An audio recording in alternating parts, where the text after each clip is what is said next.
आप सभी को पुरुषोत्तम मास की हार्दिक शुभकामनाएं और आप सभी का जय मां सत्संग यूट्यूब चैनल में हार्दिक स्वागत, हार्दिक अभिनंदन।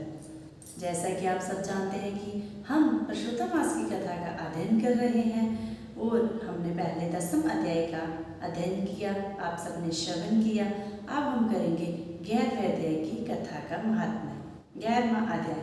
नारद जी कहने लगे, हे मुनि, सब मुनियों से भी कहा कठिन ऐसा कौन सा तप उस कुमारी ने किया, सो हमसे कहिए। श्री नारायण कहने लगे, मैं वाला सनातन शिव का अत्यंत उग्र तप करने लगे, जिनके सर्पों के आभूषण नंदी मृगी से सेवित 24 तत्वों और तीनों गुणों से स्तुति किए गए महा 8 सिद्धियों और प्रकृति जटा मुकुट से शोभित बाल में अर्धचंद्र ऐसा शिव को उद्देश्य करके वह बाला ग्रीष्म ऋतु के सूर्य में पंचांगिन में स्थित हो दुष्कर तप करने लगे।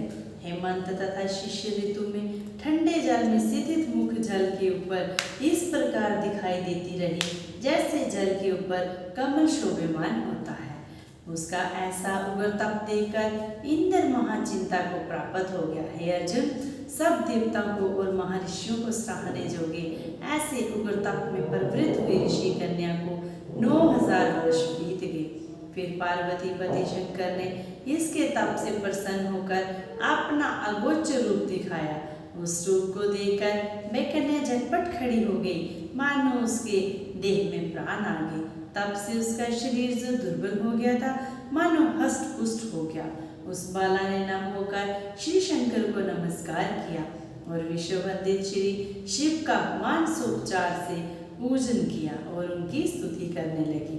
हे राजन, जब उस मेधावी ऋषि तपस्विनी कन्या श्री शंकर भगवान की स्तुति करके शांत हुई, तब महा उग्र तप से उसका किया हुआ स्तोत्र सुनकर प्रसन्न मुख वाले श्री सदाशिव बोले, हे तपस्विनी, तेरा कल्याण हो, मन वांछित वर मांग। महा आनंद में मगन कुमारी ऐसा सुनकर प्रसन्न हुए शिव जी से ये वचन बोली, हे दीनानाथ, यदि आप मुझ पर प्रसन्न है तो मुझको पति दीजिए। ऐसा ही वह 5 बार कहकर शांत हो गई।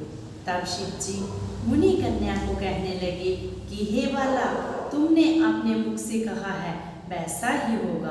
तुमने 5 बार पति मांगा है, सो हे सुंदरी, तेरे 5 पति होंगे। श्री कृष्ण कहने लगे, श्री शिव के ऐसे अनिति प्रिय वचन सुनकर बाला बोली, हे सदाशिव, एक स्त्री के एक ही पति हो सकता है।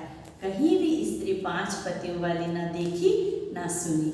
एक पुरुष के 5 स्त्री तो हो सकती है, मैं 5 पतियों वाली कैसे होंगी? आपको ऐसा कहना जोगे नहीं। हे प्रभु, ऐसा वरदान देने से आपको ही लज्जा होगी। उस कन्या के ऐसे वचन सुनकर श्री शिव कहने लगे, इस जन्म में नहीं, अगले जन्म में होंगे। वहां तो तपोबल से जोनि से उत्पन्न नहीं होगी और वहां अग्नि से उत्पन्न सुख को प्राप्त होकर परम पद को प्राप्ति होगी। दुर्वासा मेरा ही रूप है, तूने उसका तिरस्कार किया। यदि दुर्वासा को प्यमान हो जाए, तीनों लोगों को जला देवे। तूने अत्यंत ब्रह्म तेज का तिरस्कार किया और तूने भगवान के प्रिय पुरुषोत्तम का व्रत नहीं किया, जिसको श्री कृष्ण भगवान ने सब ऐश्वर्य सौंप दिया।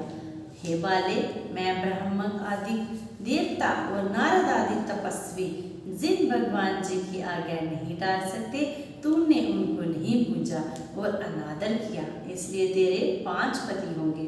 हे बाले, जो पुरुषोत्तम मास की निंदा करते हैं वह घोर नरक में जाता है। उसके विपरीत कभी भलाई नहीं हो सकती। जो पुरुषोत्तम के भक्त हैं वे पुत्र पुत्र और धन से युक्त हैं, इस लोक तथा परलोक की सिद्धि को प्राप्त होते हैं। हम सब देवता भी पुरुषोत्तम की सेवा करते हैं। इस प्रकार कहकर श्री नीलकंठ महादेव तत्काल अंतर ध्यान हो गए। तब वह बाला चकित रह गई। सूर्य जी से कहने लगी, हे ऋषियों, सदा शिव के अंतर ध्यान होने से उस कन्या को भी चिंता होगी। बोलो विष्णु भगवान की जय। विष्णु भगवान से यही प्रार्थना करती हूँ कि आप सब स्वस्थ रहें, मस्त रहें और अपने कार्य में उन्नति प्रदान करें। ओम नमो नारायण।